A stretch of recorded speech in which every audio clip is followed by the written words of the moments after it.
जय हिंद दोस्तों। आज मैं आपके सामने लेकर आया हूँ साइंस का इंपॉर्टेंट क्वेश्चन आंसर।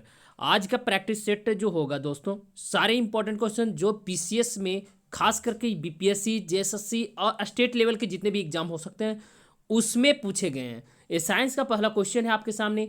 न्यूटन की गति का पहला नियम जाना जाता है, यानी न्यूटन की गति का पहला नियम को किस अन्य नाम से भी जाना जाता है, तो आपको पता होना चाहिए किस अन्य नाम से जाना जाता है। 1 मिनट। इसको जाना जाता है जड़त्व के नियम, यानी कहने का मतलब न्यूटन के गति का पहला नियम को इसको गैलीलियो के नियम भी कहा जाता है, क्योंकि जड़त्व का नियम किसने दिया था? गैलीलियो महोदय ने दिए थे, इसलिए ऑप्शन नंबर बी आपका सही होगा। अगला क्वेश्चन है, पदार्थ के संवेग और वेग के अनुपात में कौन सी भौतिक राशि प्राप्त होती है? अब बताइए, संवेग और वेग, यानी इसका मतलब सिंपल से समझिएगा, फंडा क्या यहाँ बोल रहा है ना, संवेग इक्वल टू क्या होता है?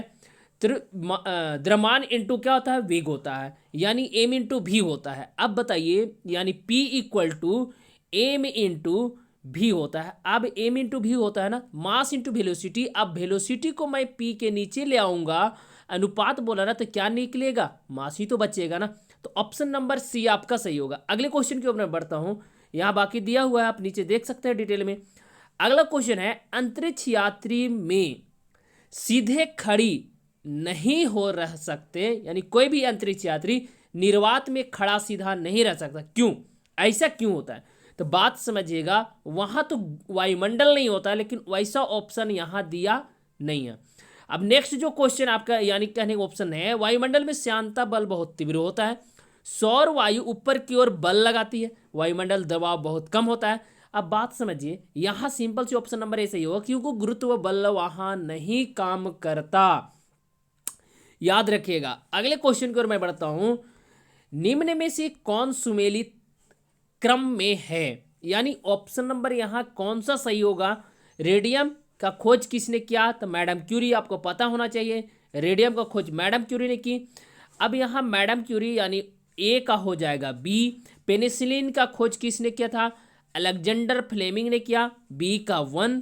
अब ए का बी और बी का 1 कौन हो? ऑप्शन नंबर ए में दिख रहा है, हमको आगे चेक करने की जरूरत ही नहीं है। अगले क्वेश्चन की ओर बढ़ता हूं।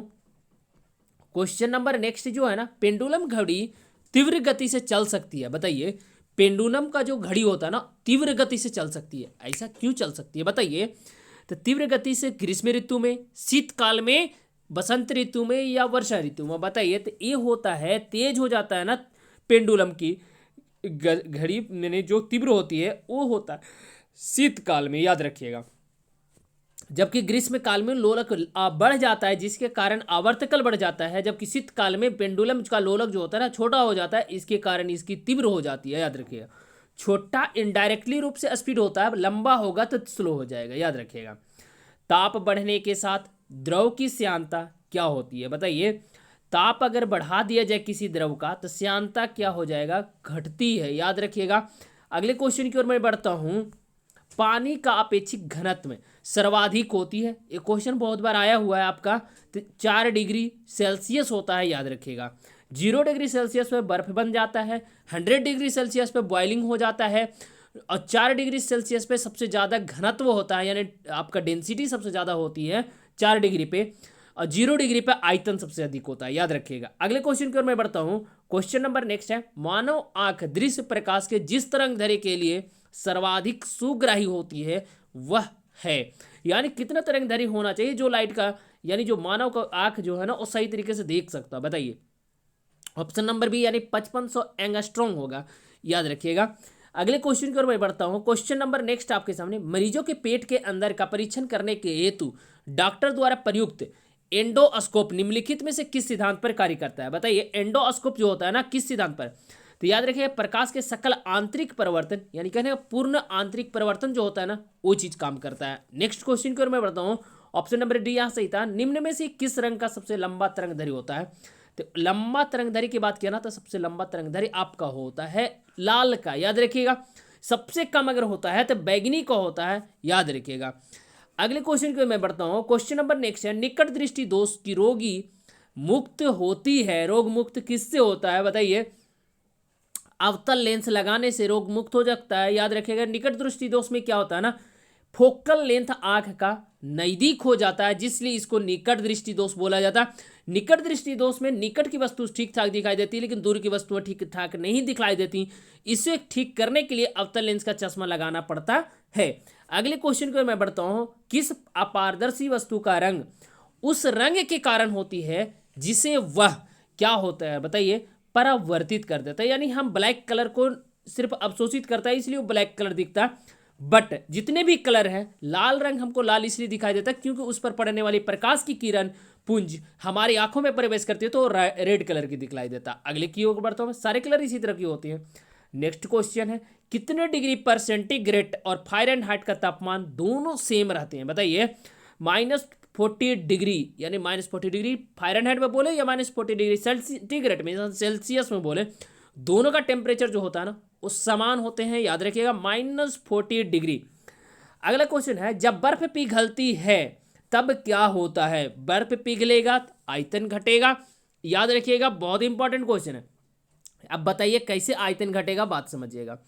आयतन घटने का मतलब होता है ना, इसका क्षेत्रफल बढ़ जाएगा लेकिन आयतन घटेगा, याद रखिएगा, क्योंकि बर्फ पिघलेगा तो पानी बनेगा, पानी फैलती है, जबकि बर्फ जो होता है ना वो एक जगह कंडेंसेस हो जाता है यानी संघनित हो जाता है, जिसके कारण उसका आयतन जो होता है बढ़ता है लेकिन क्षेत्रफल घटता है।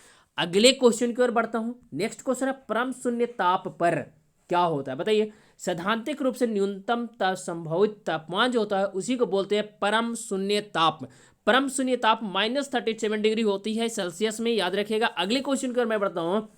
जल के आयतन में क्या परिवर्तन होगा यदि तापमान 9 डिग्री सेल्सियस से 3 डिग्री बढ़ा दिया जाए, तो याद रखिएगा यहाँ क्या परिवर्तन होगा, तो आयतन पहले घटेगा और बाद में फिर क्या होता है, बढ़ जाता है, याद रखिएगा, क्योंकि 4 डिग्री में घनत्व ज़्यादा होगा तो आयतन वहाँ घटती है, लेकिन 0 डिग्री जाते जाते वहाँ पे आयतन क्या होता था ना, बढ़ जाता है। अगले क्वेश्चन को मैं पढ़ता हूँ। कॉस्मिक किरणों के संबंध में निम्न कथनों में से कौन सा सही नहीं है, बताइए। ये विद्युत चुंबकीय तरंग होती है, याद रखिएगा, विद्युत चुंबकीय तरंग जिसको मीडियम की जरूरत नहीं पड़ती। अब इसमें भी बहुत सारे किरणें हैं जो विद्युत चुंबकीय तरंग के जैसे काम करती हैं, यानी जिसको मीडियम की आवश्यकता नहीं पड़ती है। उसका मैं ट्रिक लेकर एक आऊँगा, वो शॉर्ट वीडियो में रहेगा, आप देख सकते हैं, मैं आज ही डाल दूंगा वो शॉर्ट ट्रिक, याद रखिएगा। अगले क्वेश्चन को मैं बढ़ता हूँ। कॉस्मिक किरणें आवेशित कण हैं या अनावेशित कण हैं। अनावेशित आवेशित दोनों हो सकते हैं या उपरोक्त में से, याद रखिएगा, आवेशित कण होते हैं कॉस्मिक किरणें।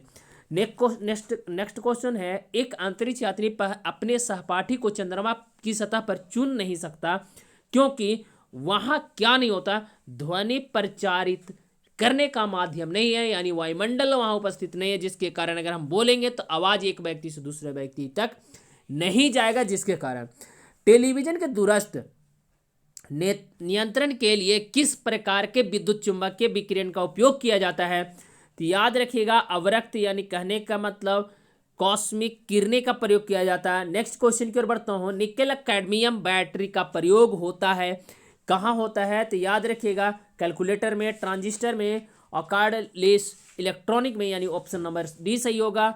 अगले क्वेश्चन की ओर बढ़ता हूँ। क्वेश्चन नंबर 30 है आपका, जलते हुए विद्युत बल्ब के तंतु का तापमान कितना होता है, बताइए। जलते हुए विद्युत तंतु का तापमान जो होता है ना आपका, ये 300,000 से 3500,000 तक होती है, याद रखिएगा। अगले क्वेश्चन के फ्यूज के प्रयुक्त होने वाले तार की विशेषता क्या होती है, तो फ्यूज में तार जो प्रयोग किया जाता है उसको उच्च प्रतिरोधक क्षमता होता है, जबकि निम्न गलनांक तभी तो गल जाता है तुरंत अगर शॉर्ट सर्किट कर ले, लेकिन प्रतिरोध उसकी क्षमता सबसे अधिक होती है।